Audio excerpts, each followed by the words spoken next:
नमस्कार, विकास समाचारमध्ये आपले स्वागत। सागरमाला योजनेअंतर्गत अखेर वसई ते भाईंदर रोरो सेवा सुरू झाली। वसई ते भाईंदर रस्ते मार्गाने प्रवास करण्यासाठी नागरिकांना प्रचंड वाहतूक कोंडीचा सामना करावा लागत होता, परंतु आता रोरो सेवा सुरू झाल्यामुळे 1 तासाचा प्रवास अवघ्या 15 ते 20 मिनिटात करता येईल। सागरमाला योजनेअंतर्गत आज दिनांक 20 फेब्रुवारी रोजी सुमारे 9 वाजता वसई ते भाईंदर दरम्यान वसई खाडीमध्ये सुवर्णदुर्ग शिपिंग व मरीन सर्व्हिसेस प्रायव्हेट लिमिटेडच्या फेरी बोट सेवेचे शुभारंभ करण्यात आले। या फेरी बोटीतून एका फेरीत 40 वाहने व 100 प्रवासी प्रवास करू शकतील। तसेच प्रवाशांसाठी वेटिंग रूम तसेच तिकीट काउंटरची ही सुविधा असणार आहे। 3.5 करोड रुपये लागत असलेली सुवर्णदुर्ग शिपिंग व marine services private limited ferry boat हा 7वा प्रोजेक्ट असल्याचे डॉक्टर योगेश चंद्रकांत मोकल यांनी सांगितले। वसईहून मी शहनाज शेख, विकास समाचार। चॅनलला लाईक, शेअर, सबस्क्राईब जरूर करा।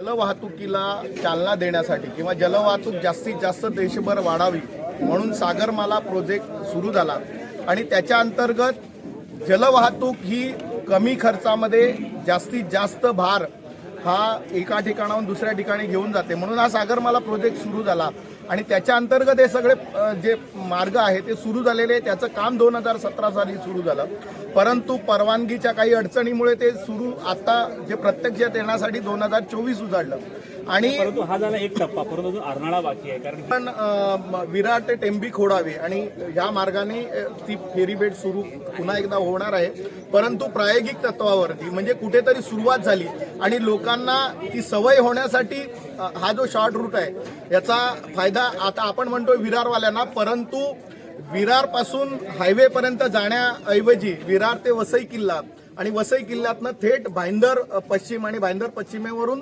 आम्हाला मुंबईला जायला सोपं होईल। दुसऱ्या बाजूला मुंबईवरून जे पर्यटक येतात त्यांना ट्रेनच्या गर्दीमध्ये येण्याला त्रास होतो किंवा मग लोक हायवेला जातात, त्या हायवेच्या ट्रॅफिकमध्ये अडकतात। अशा वेळेला थेट भाईंदर पश्चिमेवरून वसई किल्ल्यामध्ये लोक येतील, त्यामुळे वसईतल्या पर्यटनाला सुद्धा चालना मिळेल। कारण आता या कामाचा श्रेयवाद सुरू झाला। आम्ही पाहिलं की बहुजन विकास आघाडी, भारतीय जनता पार्टी यांच्यामध्ये घोषणांचं युद्ध आम्हाला पाहायला मिळालं। या मागचं नेमकं काय होतं? नाही, श्रेयवाद नाही, श्रेय भारतीय जनता पार्टी, देशाचे पंतप्रधान नरेंद्र मोदीजी, केंद्रीय मंत्री नितीनजी गडकरी आणि आताचे केंद्रीय जलवाहतूक मंत्री सर्वानंद सोनोवाल यांचं श्रेय आहे। श्रेयवादाची काही लढाई नाही आहे, स्पष्ट आहे हा केंद्र सरकारचा प्रोजेक्ट आहे आणि केंद्र सरकारच्या माध्यमातून हे सगळं सुरू झालेलं आहे। बाकी आता इतर लोक कोणीही श्रेय घ्यायला, वसईतलं काही झालं तरी चांगलं झालं तर आमच्यामुळे आणि काही खराब झालं तर ते मग वेगवेगळे घटक दोषी असतात, तशी भारतीय जनता पक्षाची भूमिका नाही।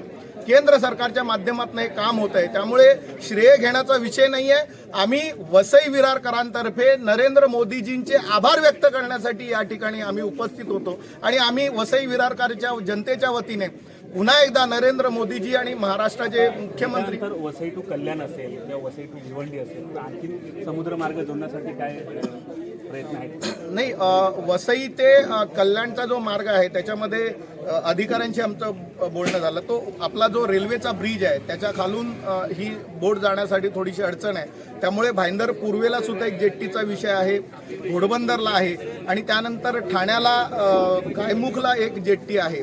त्यामुळे हा जो रूट आहे तो त्याच पद्धतीचा इथून मुंबईला जाणं सोपं आहे, परंतु ठाण्याला जाण्यासाठी परत भाईंदर पूर्वेवरून आम्हाला घोडबंदरपर्यंत किंवा गायमुखपर्यंत जावं लागेल आणि तिथून ठाण्याला जायला मिळेल।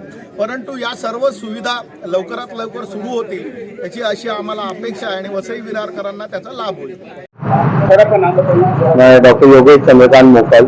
सर, आज जो तुमने वसई से भाईंदर सुविधा चालू की है और ये कंपनी आपकी और कहाँ आपने मतलब आपकी सुविधा चालू है? ये हम 20 साल से ये रोरो सर्विस चालू किया है। ये कोकण रीजन में है। ये पहला हमने दाभोल दोपावे 2003 में फर्स्ट फेरी चालू किया, बाद में 2007 को रायगढ़ डिस्ट्रिक्ट और रत्नागिरी डिस्ट्रिक्ट कनेक्टिंग हरिहरेश्वर से इधर होती है तो उधर फेरी चालू किया।